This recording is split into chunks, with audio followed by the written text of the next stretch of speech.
Ayan. Pero walang ganyang sinasabi si Trump kasi hanggang ngayon di pa nila nakikita. Matapos ang mahigit 150 days in office ni Trump, hindi pa nila nakikita ang kaluluwa ni Trump. No?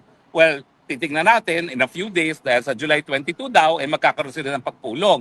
Sasama kaya ang Liza Araneta Marcos ngayong siya'y isa sa mga iniimbestigahan ng kapulisan?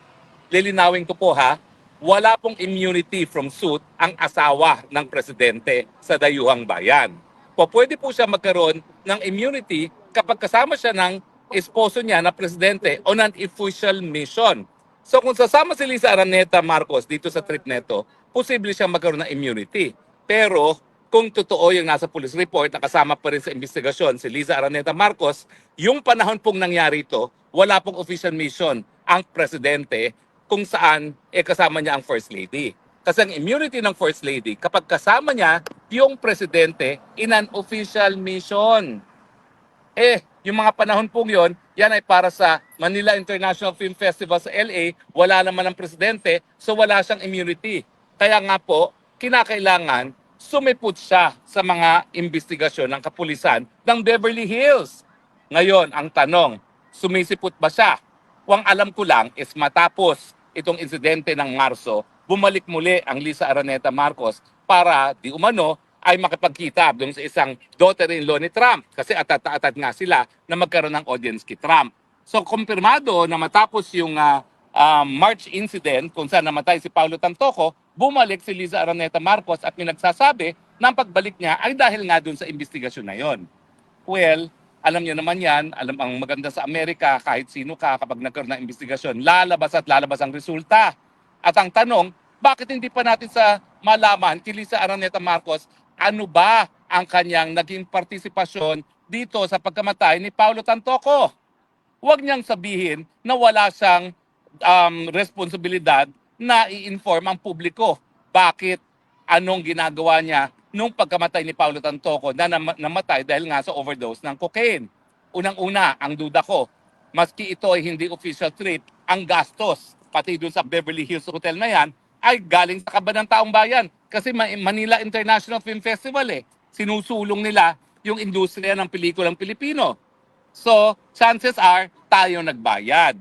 Pangalawa, yun na nga, may karapatan ang taong bayang malaman kung ang unang ginang ay gumagamit ng pinagbabawal na gamot kasi nga, ang mga naging testimonya ay ang mag-asawang Marcos ay gumagamit talaga ng pinagbabawal na gamot. Siyempre, mas importante ng issue yung kay Marcos Jr. at sa pagiging bangag. Kasi alam natin, pag bangag ka, wala ka sa tamang pag-iisip, walang mabuting mangyayari sa iyong administrasyon. Kaya nga ngayon, sang-ayon sa survey ng PAS Asia, ang nais madinig ng taong bayan pagdating ng State of the Nation Address, mga hakbang na gagawin para pababain ang patuloy na pagtaas sa presyo ng bilihin. Siyempre kung ikaw ay banag, wala kang solusyong maibibigay sa taong bayan. Anong solusyon mo? Wala. Kaya nga mga kaibigan, ang importante ngayon, ang mag-asawang Marcos sagutin. Kayo ba'y mga bangag? May karapatan po kami. Nakalagay sa saligang batas ang karapatan ng taong bayan sa impormasyon na nakakaapekto sa kanilang pang-araw-araw na buhay ay karapatan ng mamamayan. At siyempre, kung ikaw ay bangag, number one, hindi ka makapagbibigay ng solusyon sa mga pangangailangan ng bayan. Pangalawa, baka ikaw pa magkakaladkad sa bayan sa kuko ng delubyo gaya ng ginagawa mo ngayon na dinadala mo ang Pilipinas sa gera bagamat wala naman tayong pang-nasyonal na interes na makilahok sa kahit anong gulo sa mundong ito. Ang ating kinakailangan, maging kaibigan ng lahat at huwag magkaroon ng kahit sinong kalaban. At ang ating panlabas na relasyon dapat magresulta sa mas maraming pagkain sa hapagkainan ng mga Pilipino. Pero ano ba talaga ang score mag-asawang Marcos? Ako po naniniwala dahil matagal na akong involved sa rehabilitasyon ng mga nalululong sa pinagbabawal na droga na ang mga user ay biktima rin.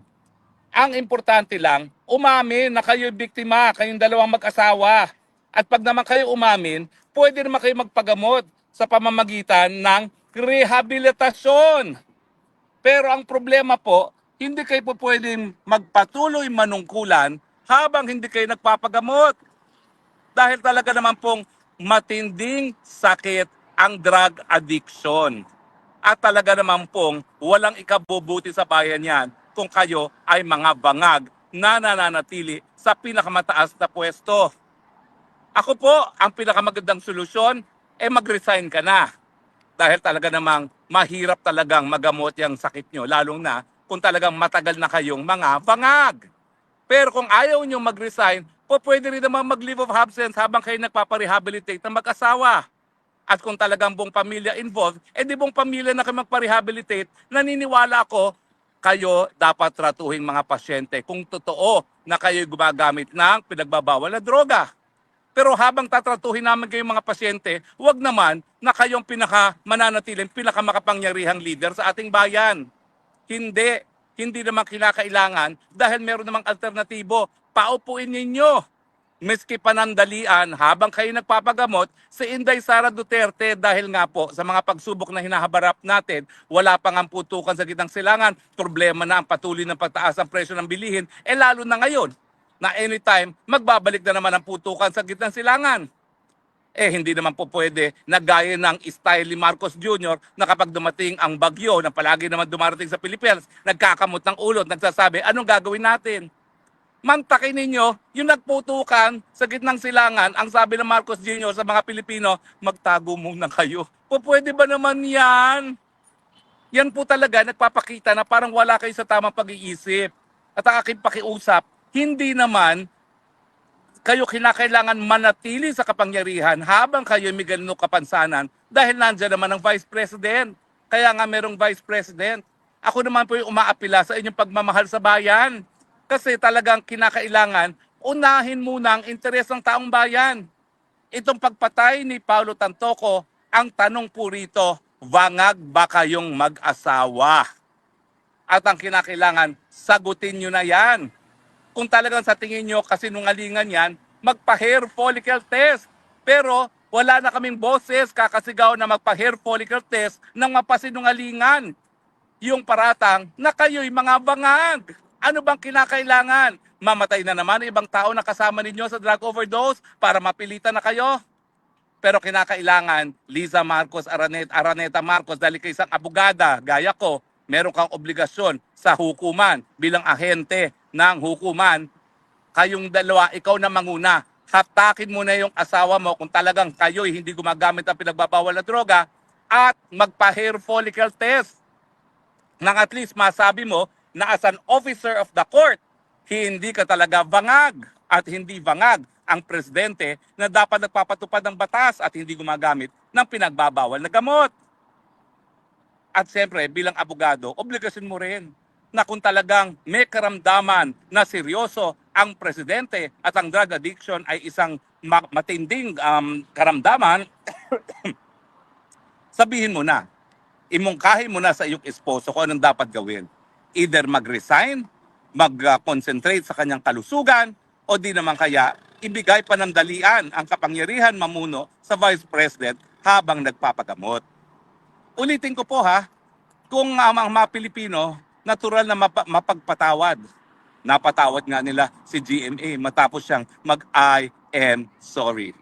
Sa tingin ko, bukod sa I am sorry na dapat sabihin ninyo mag-asawa kung totoong kayo gumagamit ang pinagbabawal na gamot, kinakailangan meron pang we will rehabilitate ourselves. At alam niyo naman, yung pagdating ng sa rehabilitation na yan, kung ikukumpirma nyo na kayo nagpapagamot, sigurado ako, patatawarin kayo ng taong bayan. Pero ang hindi ka patawad-tawad, kung mag-i-insist kayo, magpipilit kayo na nakaluklok sa kapangyarihan na walang kakayahan. Dahil talagang matinding sakit po sa utak itong drug rehabilitation. Ako po'y nalulungkot para sa pamilyang Tantoco. Kilala ko po ang mga magulang ni Paulo at kilala ko yung kapatid niyang kuya. Nakasama ko po yan sa isang affair. At naimbitahan pa ako sa isang affair na isang opera, no? Na piling-pili ang kanilang naimbita at ako naman po ay binigyan nila ng imbitasyon at karangalan ko po na maimbita ng kanyang kapatid. Ako po ay naniniwala na si Paulo Tantoco ay biktima. Hindi po siya kriminal, bagamat malinaw na siya namatay na sa overdose ng cocaine. Siguro po, dapat binigyan lang natin siya ng tulong para magpagamot bago naging, wala na po, no? Naging mitsa na sa buhay ang kanyang naging karamdaman na drug use. Kaya kami po ay patuloy na nakikiramay sa pamilyang Tantoco. Pero sana, dahil kapamilya naman po nila ang pumanaw sa mga circumstance na dapat naiwasan, lalong-lalo na kung tumawag ng tulong sa panahon na po pwede pang masalba si Paulo kung tumawag ng tulong, kung hindi na magitan. Di umano, sang-ayon na isang testigo doon sa police report na nakuha ng isang vlogger na pinagdududahan na si Liza Araneta Marcos, dapat naman makamit nila ang katarungan.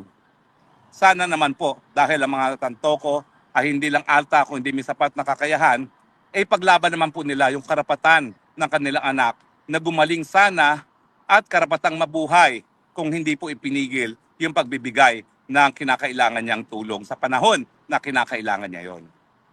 Pero alam niyo po, hindi po mababaliwala ang pagpanaw ni Paulo kung dahil sa insidenteng ito, magkakaroon ng okasyon na magtapatan na ang sambayanang Pilipino at ang mag-asawang Marcos. Siguro po, kaya nga pumanaw si Paulo Tantoco para mabigyan ng okasyon na magkaroon ng pagkakataon ng mga Marcos umamin kung sila ay mayroong mga karamdaman na sagabal sa kanilang panunungkulan. Huwag na po nating unahin ang mga pangpersonal na interes. Matindi po itong karamdaman na ito. Kung si Paulo Tantoco namatay sa karamdaman na ito, magiging bitsa rin po sa mga buhay ng presidente natin na kanyang may bahay kung talagang sila ay gumagamit ng pinagbabawal na droga. Pero kinakailangan po maging tapat muna sila sa kanilang mga sarili na meron sila talaga mga problema at hihingi sila ng tulong at hihingi sila ng tawad sa taong bayan dahil panandalian na sila po ay magpapagamot at hindi magagawa ang kanilang mga katungkulan. Hinahamon ko rin po itong si Manang Aimee. Manang Aimee, pagkakataon mo na itong patunayan sa mga DDS na talagang ikaw ay kakampi ng mga Duterte. Hindi ako naniniwala na hindi mo alam kung gumagamit ng pinagbabawal na droga yung kapatid. Ang sinabi mo sa akin nung nandito ka sa Hague, kaya hindi mo sinasabi na user ang iyong kapatid dahil hindi mo naman siya nakikita. At sa katunayan, ang sabi mo, madalas mo na siyang makita. Pero alam na alam mo bilang nakakatandang kapatid kung ano ang kasaysayan ng iyong kapatid pagdating sa pinagbabawal na droga. Siguro naman noong mga panahon na siya nasa Oxford at napabalita sa Rolling Stone magazine na siyang tagabili ng cocaine para sa niyang mga kaibigan diyan sa Oxford, alam nyo na, may duda na kayo na gumagamit siya at alam mo na kung ano mga hakbang na ginawa ng inyong mga magulang para nga masalba ang buhay ng iyong kapatid. Panahon na para ikaw maging tapat sa taong bayan.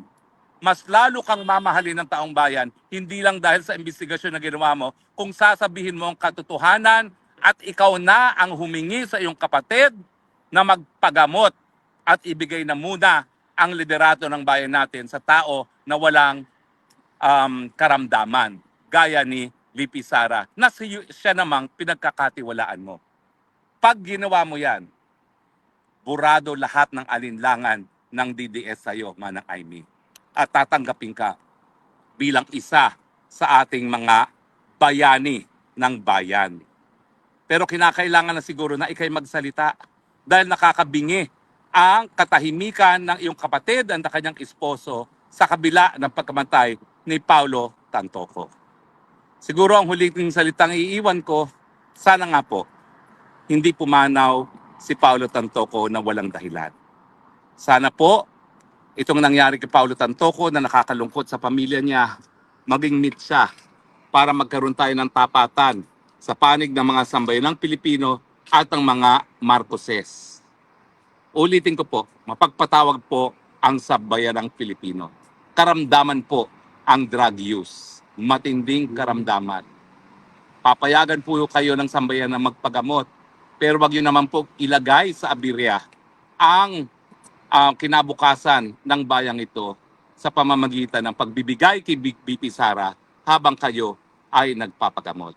Pero hindi po katanggap-tanggap na kung talagang kayo may problema, kung talagang kayo may karamdaman, mananatili kayo nakaluklok sa pinakamataas na pwesto sa Pilipinas dahil sigurado po yan, mitsa po yan ng buong bayan. Ang kinakailangan po natin, solusyon. Pero kung talaga pong sila ay may karamdaman, sila po ang nagiging problema ng sambayanang Pilipino. Yan po ang ating hamon. Sana po, hindi naman ako nagdududa na pinangangalagaan ninyo ang inyong pangalan sa kasaysayan ng Pilipinas.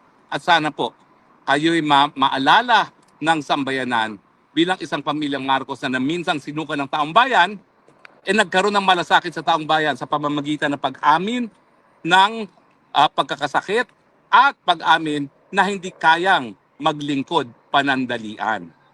At talaga pong ang solusyon, ibigay na muna ang pamumuno sa tao na malinaw at least ang pag-iisip. Dahil kapag malinaw ang pag-iisip ng presidente, posible magkaroon ng solusyon sa ating mga hinaharap na paghamon. Muli po, nakikiramay tayo sa pamilya ni Paulo Tantoco at nagdarasal tayo that he did not die in vain. Maraming salamat po sa inyong patuloy na pagtangkilik.